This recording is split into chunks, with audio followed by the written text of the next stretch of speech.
착하게 살면 복 받는다더니 왜 나쁜 짓 하는 사람들은 잘 사는 걸까?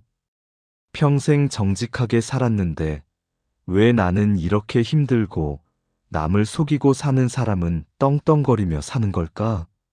생각해 보신 적 있으신가요? 이것은 예로부터 많은 사람들이 가졌던 의문입니다. 오늘 들려드릴 이야기는 한 스님께서 이 질문에 대해 들려주신 깊은 가르침입니다. 이 이야기를 끝까지 들어주신다면 세상을 보는 눈이 달라지고 마음속 응어리가 풀리는 지혜를 얻어가실 수 있을 것입니다. 그리고 이 이야기가 여러분의 마음에 울림이 되신다면 구독 버튼과 좋아요를 눌러주세요. 작은 손길 하나가 선업이 되어 여러분께 복으로 돌아갑니다. 그럼 시작하겠습니다. 64세 김정호. 정호는 평생 성실하게 살아온 사람이었습니다. 젊은 시절부터 작은 인쇄소를 운영하며 정직하게 일했습니다. 거짓말을 하지 않았고 약속을 지켰으며 품질을 속이지 않았습니다. 정호 씨한테 맡기면 믿을 수 있어. 단골 손님들이 그렇게 말했습니다. 하지만 정호의 삶은 늘 빠듯했습니다. 아이 둘을 대학까지 보내느라 빚을 졌고 환갑이 넘어서도 여전히 일을 해야 했습니다. 그런데 정호에게는 동창생 한 명이 있었습니다. 이름은 박성진. 성진은 정호와 정반대의 삶을 살았습니다. 젊었을 때부터 수단과 방법을 가리지 않고 돈을 벌었습니다. 남을 속이고 뒷거래를 하고 법망을 교묘하게 피해가며 사업을 키웠습니다. 성진이는 양심이 없어. 그래서 잘 사는 거야. 동창들이 뒤에서 그렇게 말했습니다. 하지만 성진은 지금 대기업 사장이 되어 강남에 큰 집을 가지고 외제차를 타고 골프를 치며 살고 있었습니다. 정호는 가끔 이 사실이 억울했습니다. 나는 평생 정직하게 살았는데 왜 이렇게 힘들고 성진이는 나쁜 짓 하면서도 저렇게 잘 사는 걸까? 특히 동창회에 나가면 그 생각이 더 심해졌습니다. 성진은 동창회에 올 때마다 비싼 옷을 입고 나타났고 술값을 시원하게 계산했습니다. 내가 쏜다. 마음껏 먹어. 그렇게 말하며 카드를 던지는 성진을 보면 정호는 가슴이 답답했습니다. 이게 공평한 겁니까? 착하게 사는 사람은 가난하고 나쁘게 사는 사람은 부자가 되는 게 맞는 겁니까? 그런 생각을 하다 보면 밤에 잠이 오지 않았습니다. 그러던 어느 날이었습니다. 정호는 아내의 권유로 산사에 다녀오기로 했습니다. 여보, 당신 요즘 얼굴이 너무 안 좋아. 절에라도 가서 마음 좀 비우고 와. 정호는 별로 내키지 않았지만 아내가 너무 걱정하는 모습에 절에 갔습니다. 산속 깊은 곳에 있는 작은 암자였습니다. 법당에 들어가 절을 하는데 한 스님께서 들어오셨습니다. 어서 오십시오. 차라도 한잔 하시겠습니까? 스님은 정호를 작은 방으로 안내했습니다. 차를 마시며 이런저런 이야기를 나누다가 정호는 자신도 모르게 속마음을 털어놓았습니다. 스님, 저는 평생 착하게 살려고 노력했습니다. 남을 속인 적도 없고 거짓말도 안 하고 성실하게 일했습니다. 그런데 왜 제 삶은 이렇게 힘들까요? 힘드십니까? 제 동창 중에 한 명은 평생 나쁜 짓만 하고 살았는데 지금 대기업 사장입니다. 돈도 많고 큰 집에 살고. 스님, 이게 공평한 겁니까? 스님은 잠시 정호를 바라보시다가 조용히 물으셨습니다.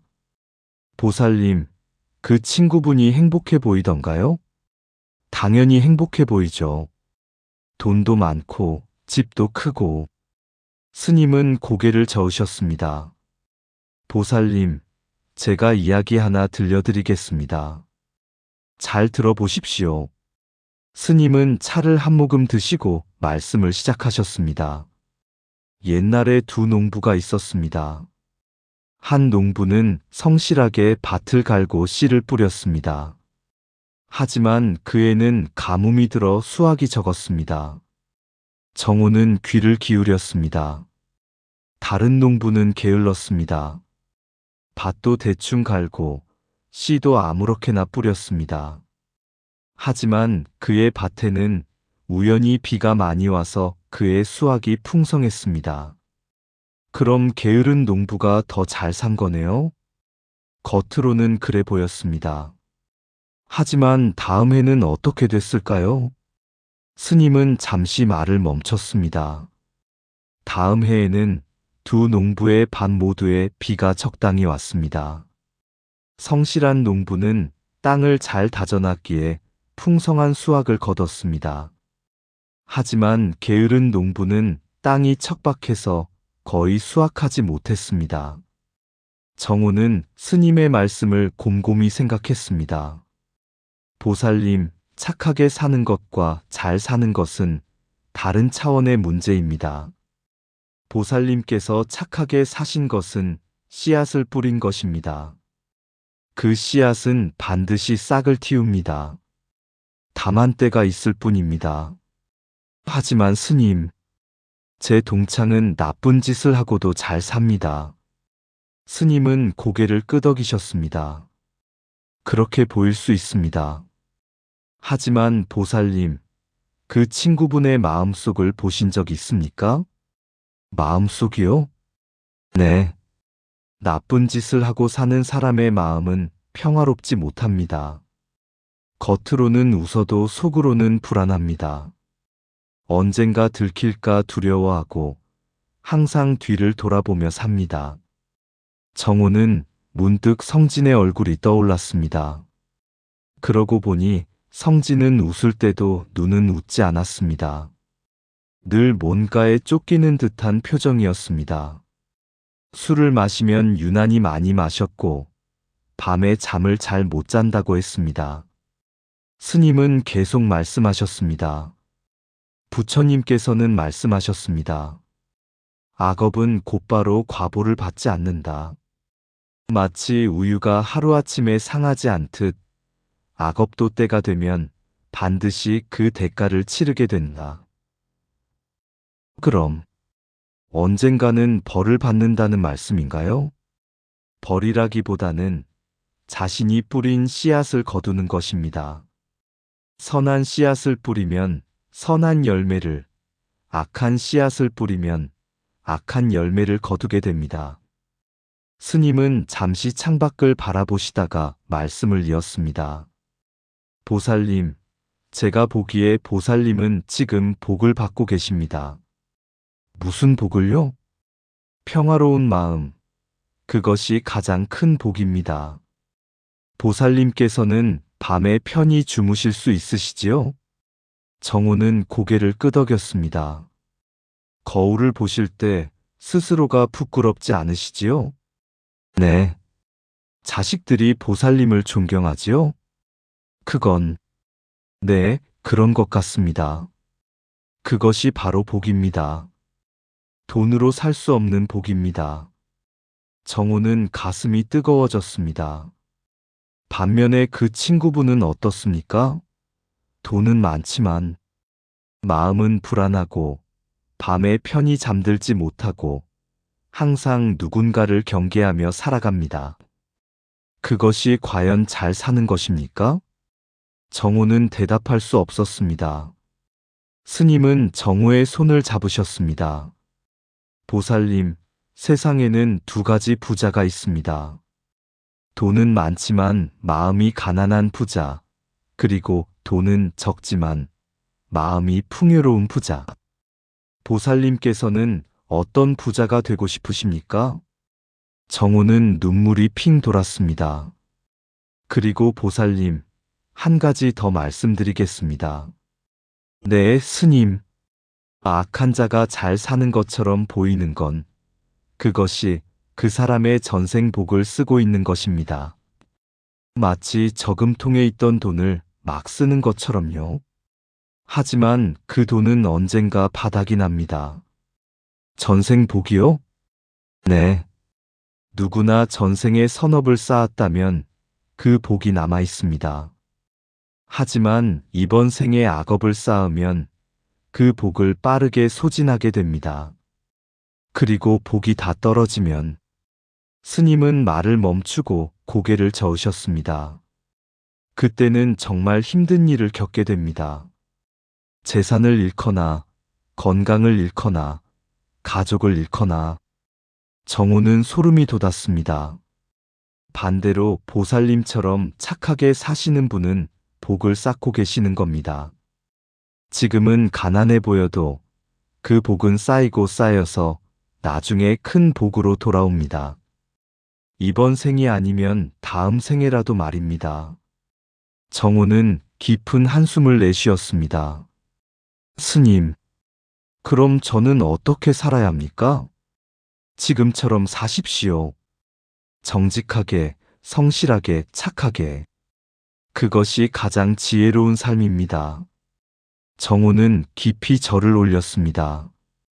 그날 이후 정우의 마음이 달라졌습니다. 성진을 볼 때도 예전처럼 부럽지 않았습니다.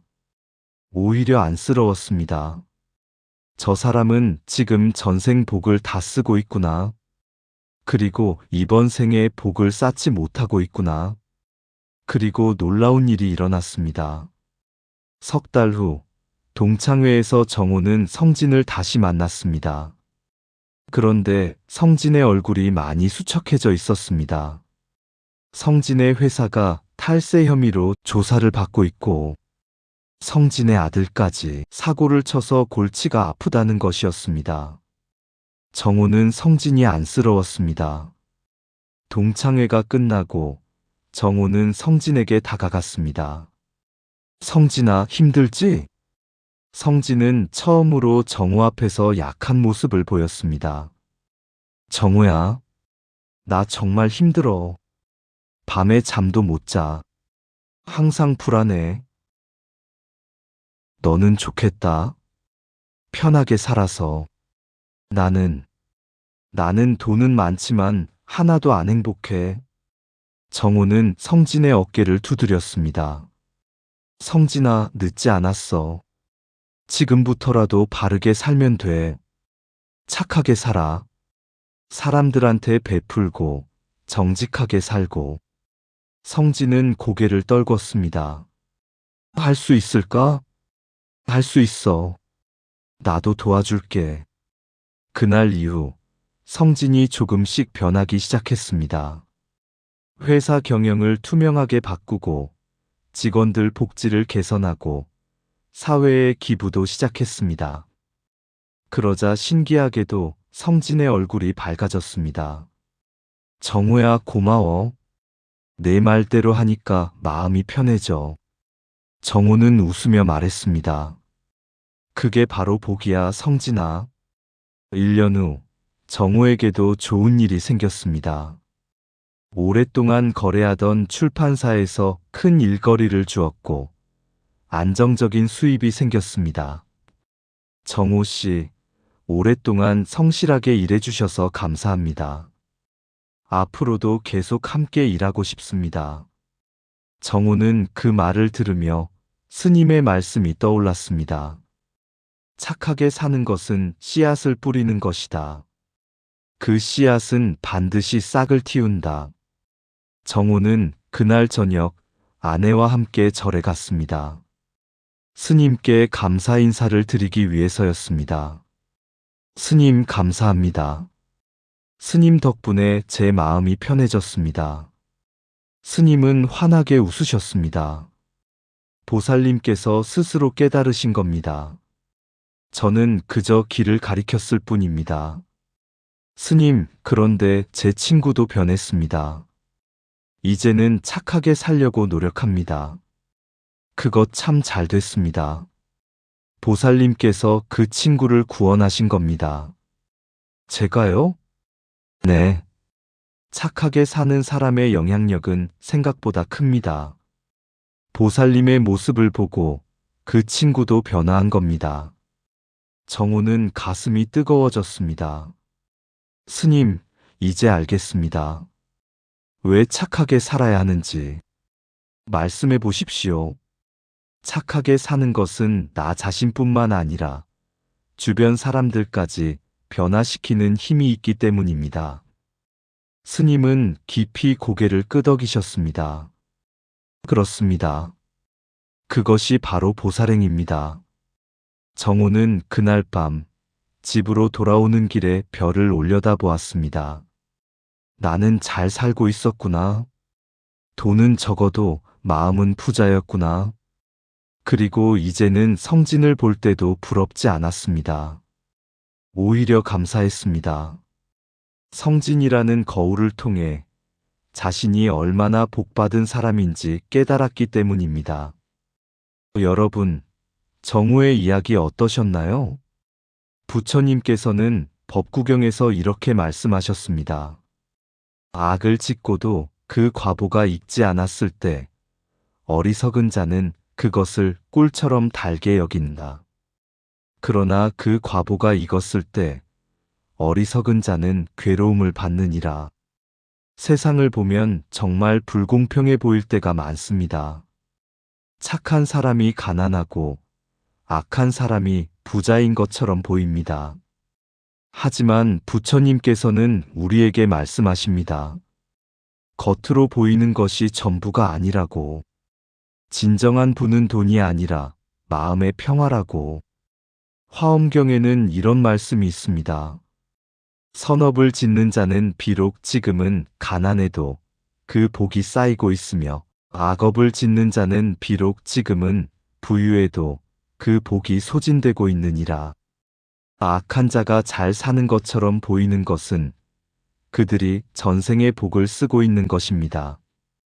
하지만 그 복은 언젠가 바닥이 납니다. 그리고 이번 생에 악업을 쌓으면 다음에는 더 큰 고통을 겪게 됩니다. 반대로 착하게 사는 사람은 지금 복을 쌓고 있습니다. 겉으로는 가난해 보여도 영혼은 부유합니다. 마음은 평화롭고 잠은 편안하고 양심은 깨끗합니다. 그것이 바로 진정한 부입니다. 금강경에서 부처님께서는 말씀하셨습니다. 복을 구하지 말고 복전을 심으라. 그러면 복은 저절로 따라오느니라. 여러분, 남이 잘 사는 것을 부러워하지 마십시오. 특히 악한 방법으로 잘 사는 사람을 부러워하지 마십시오. 그들은 지금 잠깐 꿀을 맛보고 있지만 나중에는 쓴맛을 보게 됩니다. 대신 여러분께서는 계속 착하게 사십시오. 정직하게, 성실하게, 남에게 베풀며 사십시오. 그 선업은 반드시 복으로 돌아옵니다. 이번 생이 아니면 다음 생에, 여러분이 아니면 여러분의 자손에게. 그리고 무엇보다 착하게 사는 삶 자체가 이미 복입니다.